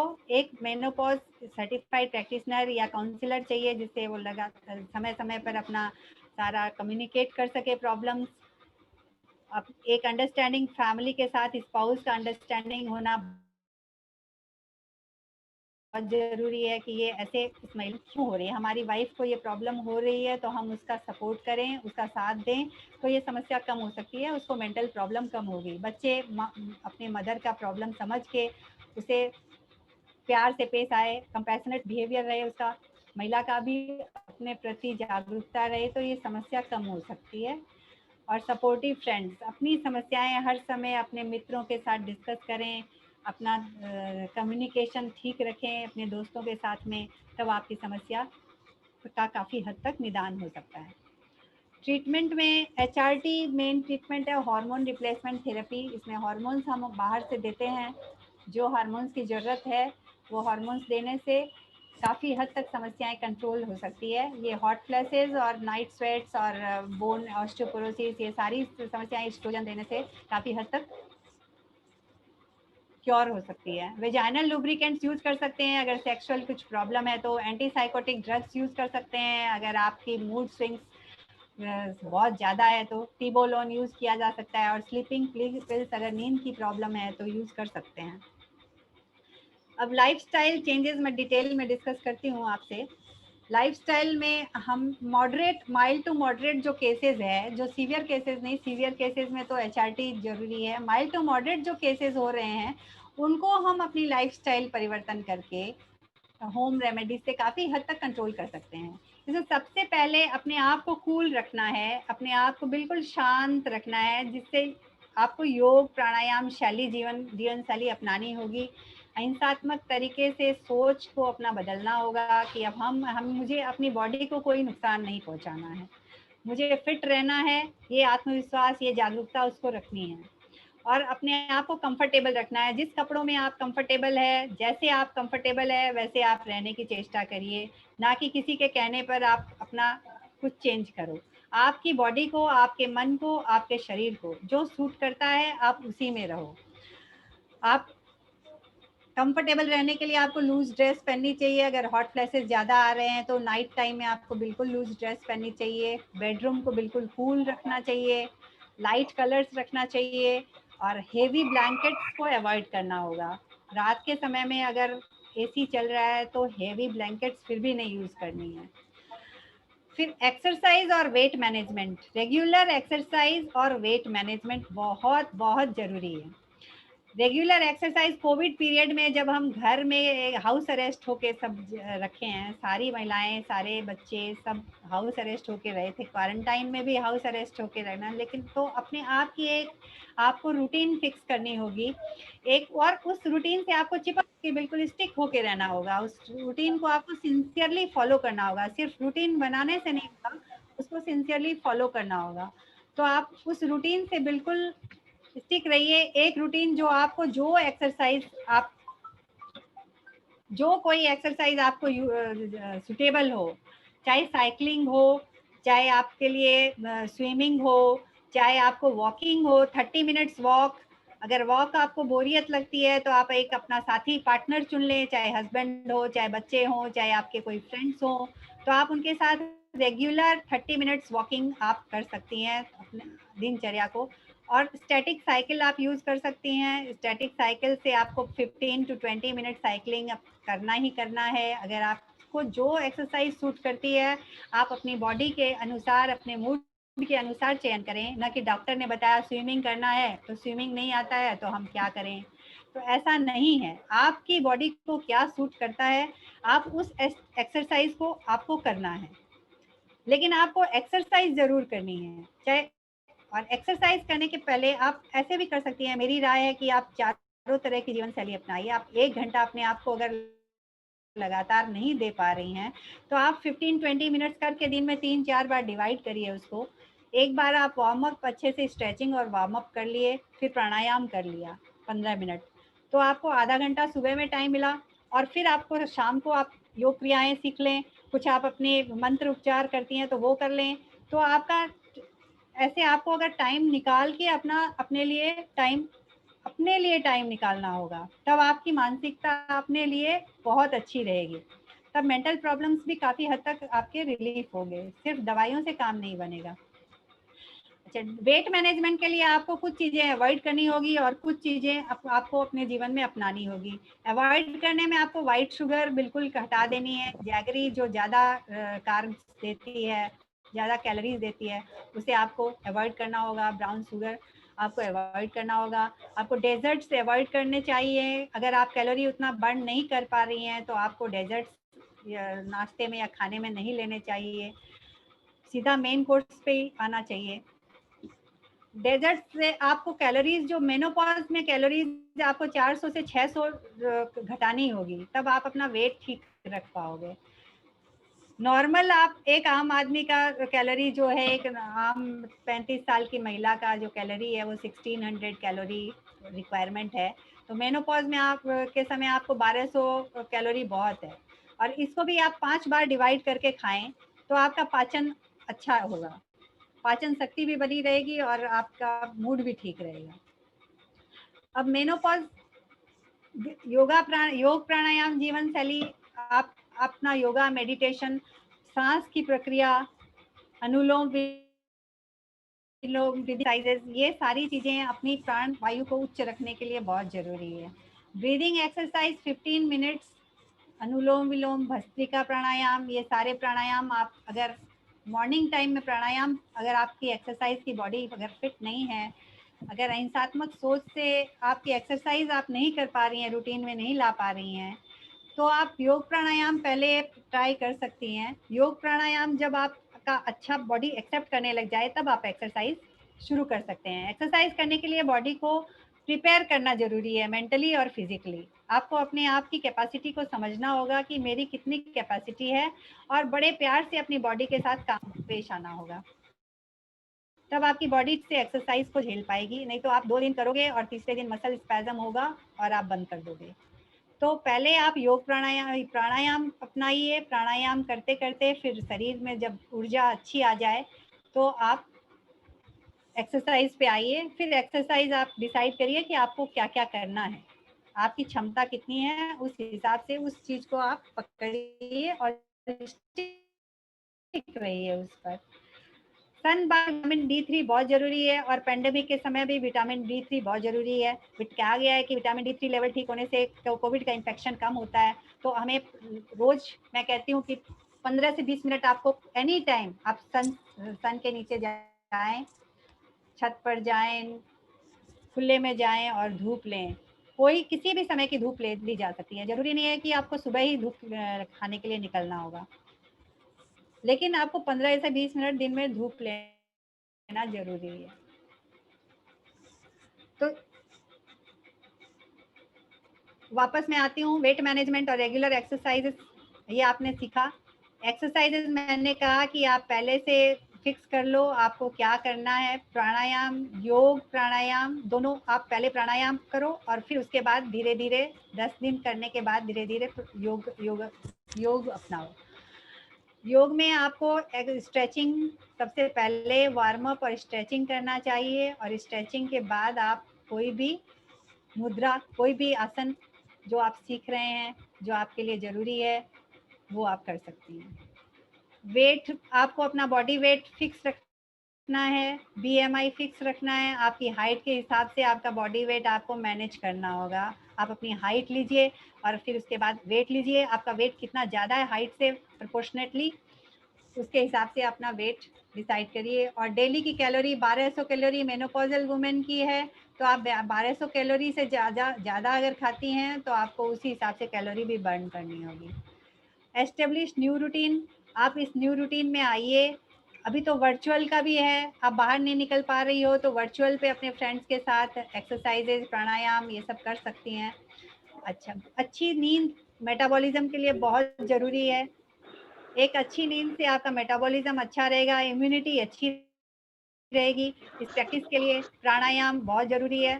तो प्राणायाम करने से आपकी स्लीप ऑटोमेटिकली अच्छी हो जाएगी, आपको दवाइयों की ज़रूरत ही नहीं पड़ेगी। ईट बैलेंस डाइट, आवाज़ आ रही है? आ रही है। बैलेंस डाइट में आपको 40%, 30 to 40% डाइट में प्रोटीन लेना होगा। अब आपको ये डिसाइड करना होगा कि मुझे स्वस्थ रहना है कि नहीं। आपको टेस्ट पर ध्यान नहीं देते हुए आपके लिए क्या अच्छा है उसकी आप ज़्यादा चिंता करें। जो मेनोपॉज और पेरी मेनोपॉज की महिलाएं हैं, 40 से लेके 55 तक की महिलाओं को टेस्ट पे नहीं जाके अपना जो डाइट है वो प्रॉपरली प्लान करना होगा कि मेरी डाइट में 40% प्रोटीन होना चाहिए, 30%, 20 to 30% फैट होना चाहिए, और कार्बोहाइड्रेट सिर्फ 10% होना चाहिए। फैट जो हमें ये था कि हम घी नहीं खाते, घी आप खा सकती हैं, घी को तलना नहीं है, घी आप कच्चा खाइए। 4 चम्मच घी बहुत ज़रूरी है पूरे दिन में खाना, घी से आपका वेट नहीं बढ़ता है। लेकिन आप एक्स्ट्रा शुगर मिला के अगर आप उसकी कैलोरीज बढ़ाती हैं, कोई डेजर्ट बनाती हैं, वो खाती हैं, तो वो आपको नुकसान करता है। तो आप अगर प्रॉपर दालें, beans, soya beans, soya protein, supplements, ये सारे प्रोटीन्स लें, दूध लें, दही लें, जिन चीज़ों में प्रोटीन है वो चीज़ें ज़्यादा खाएं, और जिसमें कार्बोहाइड्रेट्स है वो चीज़ें कम खाएं, तो वेट भी बैलेंस रहेगा। तो आपको एक वेल प्लान्ड और वेजिटेरियन फूड लेना चाहिए, प्लांट बेस्ड, मोटा खाना, मतलब अनाज का खाना खाना चाहिए कि आपका कॉन्स्टिपेशन नहीं हो, आपकी डाइजेशन अच्छी रहे और आप एक अच्छी नींद सो सकें। सप्लीमेंट्स में आपको कैल्शियम लेवल बॉडी का ठीक रखना है, मैग्नीशियम लेवल ठीक रखना है, और विटामिन B12 और विटामिन D का लेवल ठीक रखना है। अगर ठीक नहीं है, टेस्ट कराती हैं, तो आपको सप्लीमेंट्स लेने होंगे। अब प्रैक्टिस करना है रिलैक्सेशन टेक्निक। आपने योग प्राणायाम सब किया, ठीक है, लेकिन बीच में जब भी आप कोई योग करती हैं, योगासन करती हैं, या आप जुम्बा या कोई भी नृत्य कुछ भी करती हैं, तो आपको रिलैक्सेशन साथ में करना होगा। अगर आप रिलैक्स नहीं करती हैं तो मसल्स में इंजरी हो सकती है, कोई मसल टाइटनेस हो सकती है। इसलिए जब कभी अभी आधा घंटा आपने अगर प्रैक्टिस किया है योग वगैरह, आसन या फिर एरोबिक्स, तो फिर आप रिलैक्सेशन बॉडी का करें। कायोत्सर्ग सबसे बढ़िया है। कायोत्सर्ग नहीं आता है तो फिर आप सिंपली रिलैक्स करें, अपनी ब्रीदिंग को डीप ब्रीदिंग करें। तो आप अगर एक सांस 20 सेकंड लेती हैं तो उसको 30 सेकंड में छोड़ने की प्रैक्टिस करें। अगर आप 30 सेकंड में सांस लेती हैं तो 40 से 50 सेकंड में छोड़ने की कोशिश करें। मतलब आपको छोड़ने की, सांस छोड़ने की जो गति है उसको बढ़ाना होगा। डीप ब्रीदिंग, तो आपकी बॉडी रिलैक्स होगी। स्किन केयर प्रॉपरली करना है महिलाओं को। स्किन काफ़ी ड्राई हो जाती है इस एज में, तो आपकी स्किन को प्रॉपर मॉइस्चराइजेशन और हाइड्रेशन, प्रॉपर आपको वाटर इनटेक लेना होगा। जितना बॉडी वेट है उसके हिसाब से आपको उसका हाफ कर दीजिए, उतना आपको पानी लेना होगा। 60 kg अगर वेट है तो आपको 3 लीटर, हाफ कीजिए और 3 लीटर पानी आपको लेना होगा पूरे। 3 से 3.5 लीटर तो मिनिमम एक एवरेज में सभी को पानी पीना ही चाहिए। अगर बॉडी वेट ज़्यादा है तो 4 लीटर तक पानी आपको पीना चाहिए स्वस्थ रहने के लिए। और इसमें भी आरओ पानी में भी आजकल अल्कलाइन वाटर जो है ज़्यादा कहते हैं कि ज़्यादा यूज़फुल है, तो अल्कलाइन वाटर आप यूज़ कर सकती हैं। नेचुरल सप्लीमेंट्स में सोया प्रोटीन बहुत ज़्यादा इजीली डाइजेस्टिबल प्रोटीन है, सोयाबीन का प्रोटीन, वो यूज़ कर सकती हैं। Vitamin E, omega 3 fatty acid brain के लिए बहुत अच्छा है इस एज में, याददाश्त की क्षमता ठीक रहती है, तो ओमेगा 3 फैटी एसिड के सप्लीमेंट्स ले सकती हैं। और सबसे ज़रूरी जो बात है जो मैंने सबसे लास्ट में लिखी है, last but not the least, communicate your problems, communicate your needs.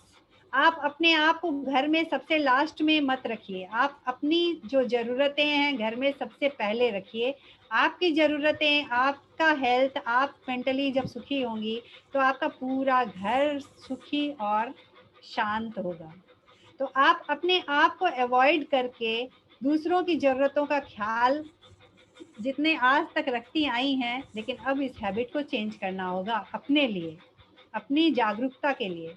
ये सेल्फिशनेस चाहे आप इसको कह लो, लेकिन आपको जागरूक अपने लिए होना होगा, नहीं तो समस्या सब के लिए हो जाएगी। आप अगर खुश रहेंगी तो सारी आसपास की प्रकृति जो है, आपकी आसपास के लोग हैं वो खुश रहेंगे, और आपके जितने भी रिलेटिव है वो भी खुश रहेंगे, आप सबको खुश रख सकेंगे।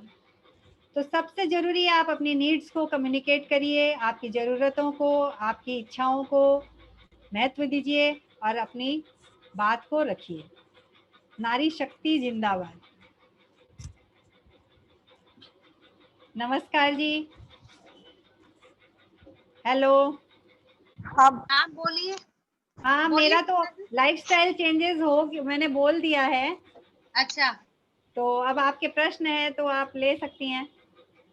कोई किसी बहन का यदि जिज्ञासा है या लक्ष्मी तुम्हारे पास कोई जिज्ञासाएं आई हुई है तो रखो, समाधान देंगी। आपकी आवाज नहीं आ रही है सुनीता जी। अभी इतनी देर मेरी आवाज नहीं आ रही थी? अरे नहीं, आ यार, रही थी, आ आ रही रही है। थी। आ रही थी आ रही है। जूम पे जुड़े हुए हमारे जितने भी संभागी हैं, उनकी अगर कोई जिज्ञासा हो, ये सुनीता जी बेद इनको अनम्यूट करते हैं, और भी किसी की जिज्ञासा है तो वो अपनी जिज्ञासाएं रख सकते हैं।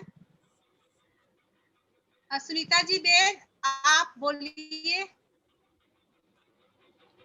मुझे पूछना था कि जैसे मेरी लड़की को 4 to 5 years हो गए पीरियड्स आते हुए, पर हाँ। उसका रेगुलर नहीं है अभी भी। आपकी कभी लड़की की उम्र क्या है? अभी तो वो 19 प्लस है, ओके। पर जब आया था तब भी उसको 10-15 डेज ऐसे पॉइंट ब्लड था, फिर महीना 2 महीना चलता है ब्लीडिंग उसका। टेबलेट लेके बंद करो, टेबलेट लेके स्टार्ट करो, तो उससे वो मोटी होती गई।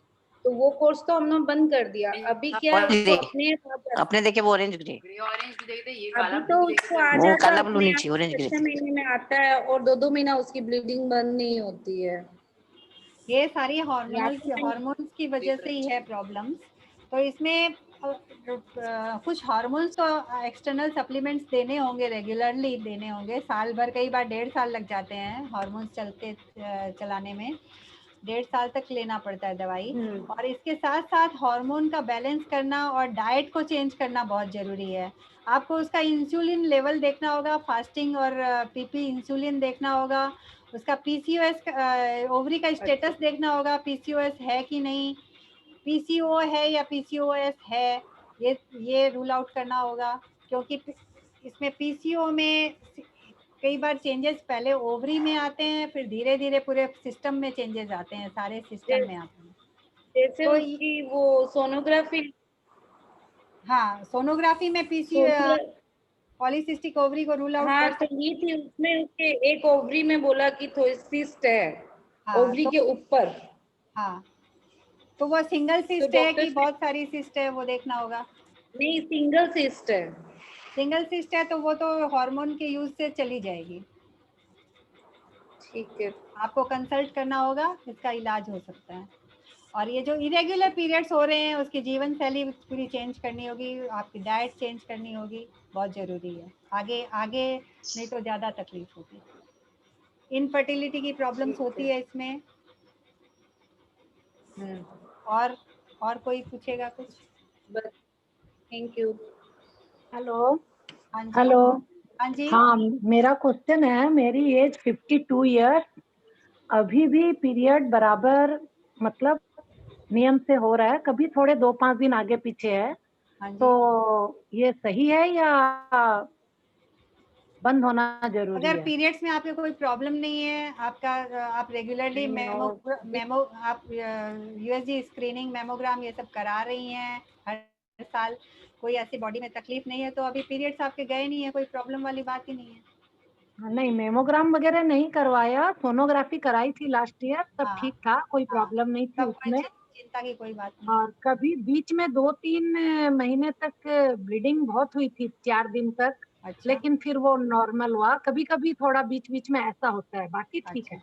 नहीं, अगर बॉडी में कोई प्रॉब्लम नहीं है, सोनोग्राफी ठीक है, तब कोई प्रॉब्लम हाँ बात नहीं है। हाँ, नहीं तो मेरे को किसी ने कहा कि नहीं इतना लंबा होना भी नहीं चाहिए, तो इसलिए सस्पेंस था। नहीं, कभी कभी जाते जाते इस टाइप से होता है कि 6 महीने बाद भी पेशेंट 6 महीने तक ऑफ है, फिर एक बार हो गया, फिर 12 महीने नहीं हुआ, तो लगातार 12 महीने अगर स्टॉप होता है तब उसको मेनोपॉज बोलते हैं।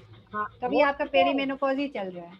हाँ नहीं चल रहा है, तो इसमें दिक्कत नहीं है ना, वही तो। नहीं, कोई दिक्कत नहीं। हाँ, एक जन ने मुझे ऐसे कह दिया कि आपको अभी तक हो रहा है, आप बंद कीजिए नहीं कैंसर हो जाएगी, तो मेरे नहीं को बहुत डर हो गया। नहीं। Thank you.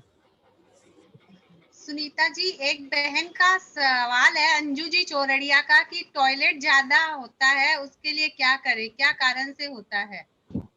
ऐसे नहीं, एज बतानी होगी और अदरवाइज और कोई प्रॉब्लम है अंजू तो जी आप बताना। अपने आप को अनम्यूट कर लीजिए। अंजू बाई चौरड़िया, जय आप जिनेंद्र। बोलिए।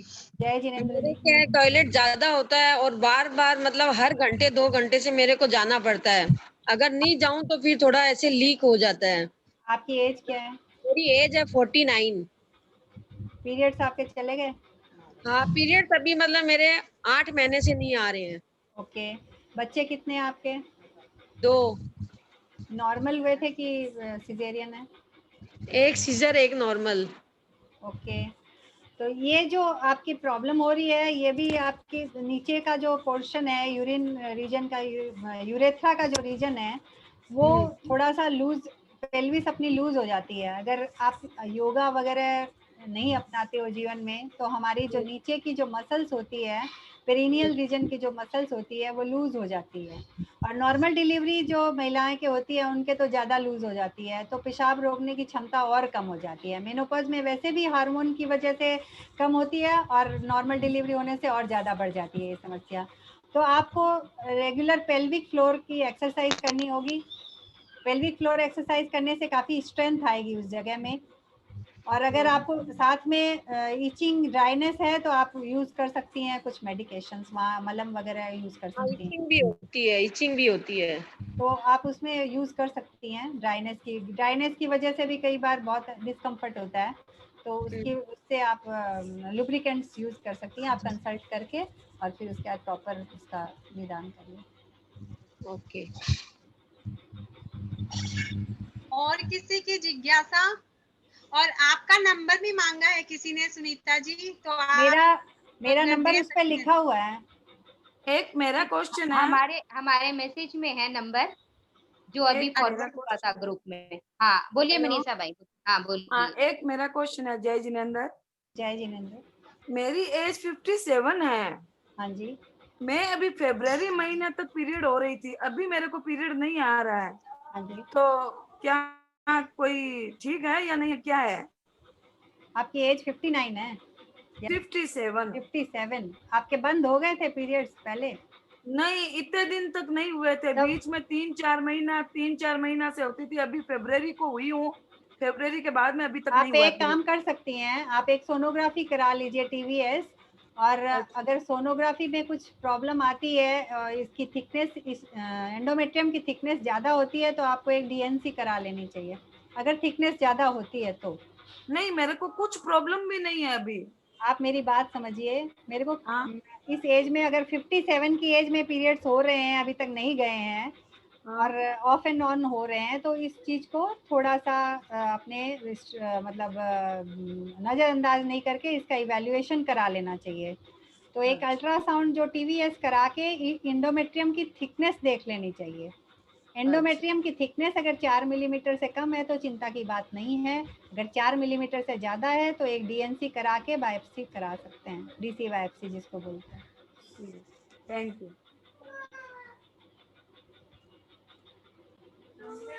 हाँ बेटा। हाँ और जी। हेलो। हाँ जी। हाँ, जैसे आपने कहा जागरूक रहना चाहिए, हाँ जी। तो जागरूक मतलब कैसे, किस तरीके से, थोड़ा समझ नहीं आया। जागरूक मीन्स आप जैसे महिलाएं, आप मुझे देख पा रही हैं? हाँ हाँ सुन पा रही हैं? हाँ हाँ। जागरूकता का मेरा मतलब है कहने का कि महिला अपने आप के प्रति जागरूक, जैसे हम सबके लिए घर में अपने प्रति जागरूकता को छोड़कर सबकी सुविधाओं का ध्यान रखते हैं, सबके हेल्थ का ध्यान करते हैं और अपना हेल्थ का लास्ट में ध्यान रखते हैं। तो आपकी अपनी बॉडी की जरूरत है योग, आपकी अपनी बॉडी की इस एज में जरूरत है प्राणायाम, आपकी बॉडी को चाहिए ब्रीदिंग एक्सरसाइजेज, आपकी बॉडी को चाहिए शांति, आपकी बॉडी को चाहिए मधुर प्रेम इस उम्र में।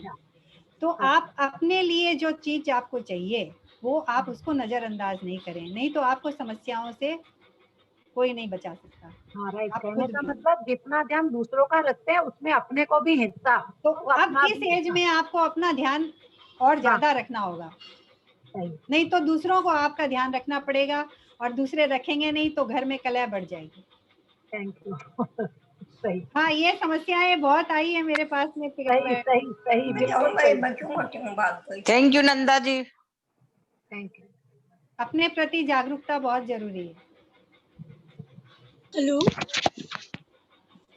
हेलो। हाँ जी।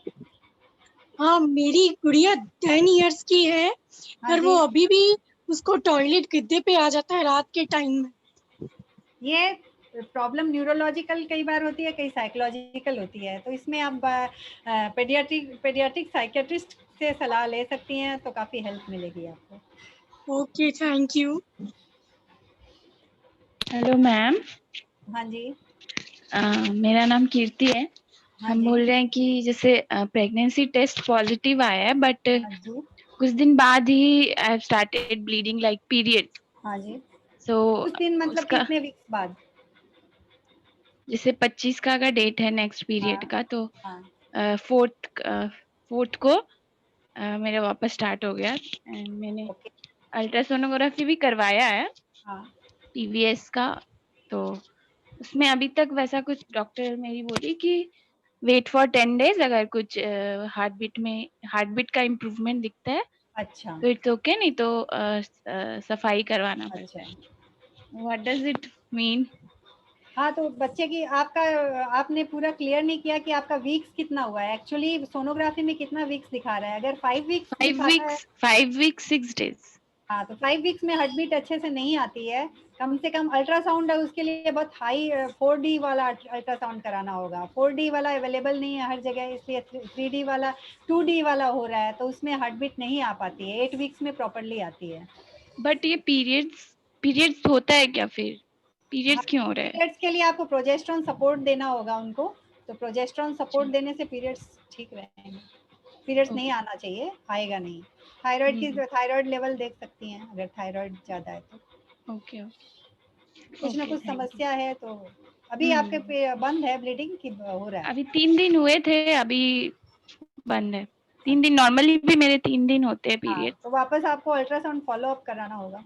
Yes, after 10 days I will do that. तो 1 वीक और हो जाएगा, तो 6 वीक्स लास्ट करा लीजिए। Okay okay, thank you. हाँ।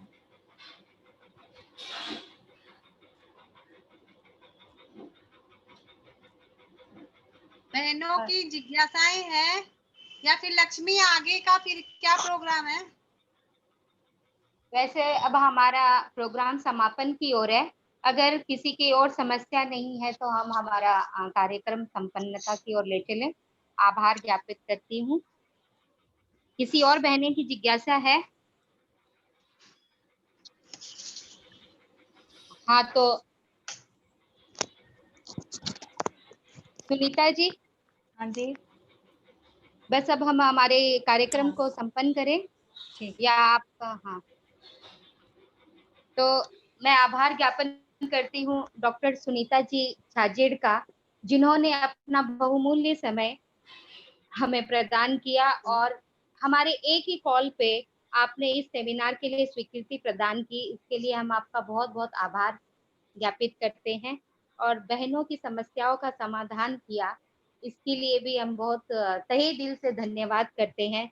आपके समझाने का तरीका इतना बढ़िया है कि अब मेनोपॉज से डर निकल गया है, क्योंकि मेरी एज 41 इयर्स है और आगे मेरे को ये मेनोपॉज की प्रॉब्लम फेस करनी पड़ेगी। लेकिन आपने जितने भी एडवाइस दिए हैं और जो भी कहा है कि जैसे घर में सबके प्रति ध्यान रखते हैं उस वैसे ही अपने प्रति भी रखे, तो यह ठीक है। अपने को इग्नोर करते हैं लेकिन अब जरूरत है, यह समझ में आ गया है। तो मैं आपका बहुत बहुत आभार ज्ञापन करती हूँ। Thank you. आपने इतना अच्छा ये सेशन किया और कि हमारी सारी बातें हमारे गले उतर गई, तो मैं बहुत बहुत धन्यवाद थोड़ा ज्ञापन डिस्टर्बेंस करती हुआ। हूँ। हाँ, थोड़ा डिस्टरबेंस हुआ, उसके लिए सॉरी। वो तो कोई बात नहीं, नेटवर्क इशू था तो उसमें कुछ हम नहीं कर सकते, लेकिन फिर भी आपने जो ये स्क्रीन शेयरिंग जो चैट के साथ हमें समझाया वह बहुत अच्छा लगा और हमारे समझ में भी आया। आशा करती हूँ कि आप हमें जब भी हमें जरूरत पड़ेगी आपकी, आप हमें प्रशिक्षण देने जरूर अवश्य। पधारेगी।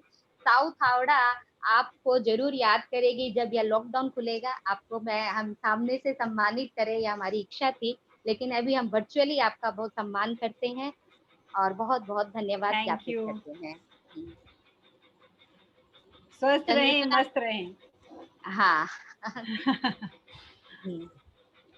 तो अब हमारा आपका नंबर भी हमारे पास है, काफी बहनों ने मांगा था तो हम उन्हें दे देंगे। उन्हें उनका कोई भी अगर प्रॉब्लम्स है तो वो आपसे सॉल्व कर लेंगे। नमस्कार। तो हाँ, अब हम शीला भाई। हाँ और कुछ हो गया, कंप्लीट करा? हाँ, अगली प्रतियोगिता को बोल दो। प्रतियोगिता अगले सप्ताह की। अगले सप्ताह नहीं, अगले सप्ताह। हाँ, हम पारिवारिक सामाजिक दायित्वों का निर्वहन करते हुए साथ साथ आध्यात्मिक कर्तव्यों का भी पालन करते हैं और आध्यात्मिक के क्षेत्र में भी अग्रसर हैं। इसी क्रम में हमारी जो भक्तामर और 24 जो चल रही है, ऑनलाइन क्लासेस भी हो रही हैं।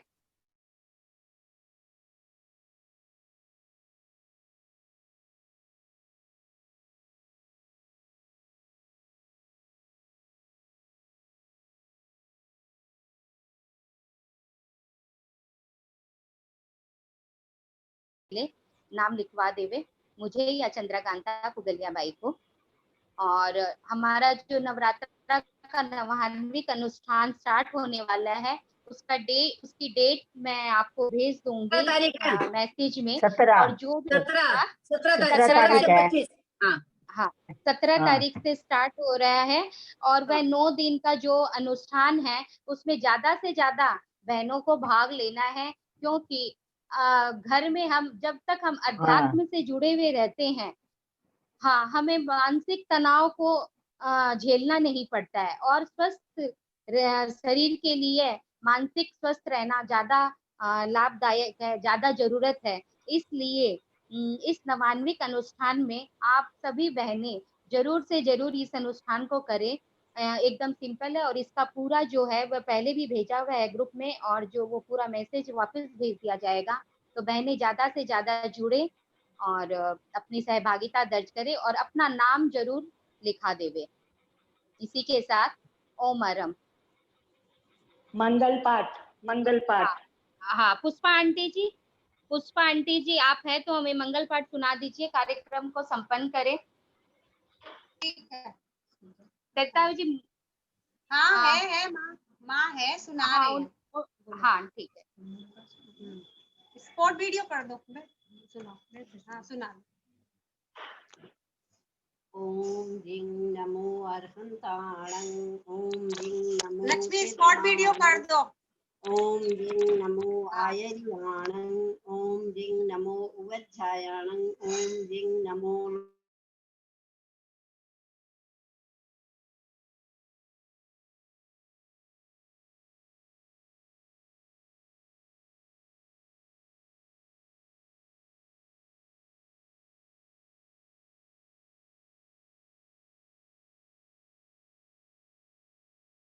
लोगोत्तमा लोगोत्तमा सिद्धा लोगोत्तमा साहु लोगोत्तमा केवली पनंतो धम्मो लोगोत्तमा। सत्तादि शरणं पवज्जामि, अर्हन्ते शरणं पवज्जामि, सिद्धे शरणं पवज्जामि, साहु शरणं पवज्जामि, केवली पनंतो धम्मं शरणं पवज्जामि। मंगलमुखीतम अहिंसा संजमोतवो देवावितं नमं सन्ति दुःखदं जे करन्ति तं मंगलं भगवान् वीरो मंगलं गौतमो गणि मंगलं स्थूलभद्रा जय जैन धर्मोस्तु मंगलं मंगलं मतिमान भिक्षु मंगलं भारमल्लकः मंगलं राय चंद्रात्या मंगलं तुलसी गुरु महाप्रज्ञोस्तु मंगलं तेरा पंथोस्तु मंगलम समणोस्तु मंगलम विघ्नहरण मंगलकरण श्याम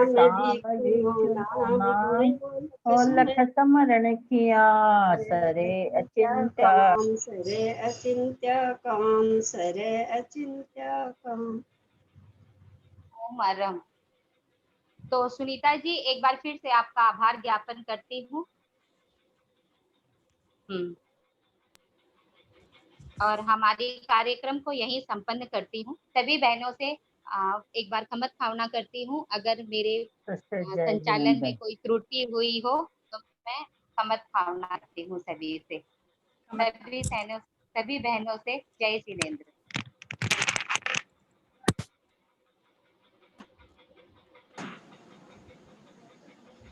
सभी से जय जिनेंद्र। जय जिनेंद्र। जय जिनेंद्र। जय जिनेंद्र। हाँ बंद करा। हाँ हाँ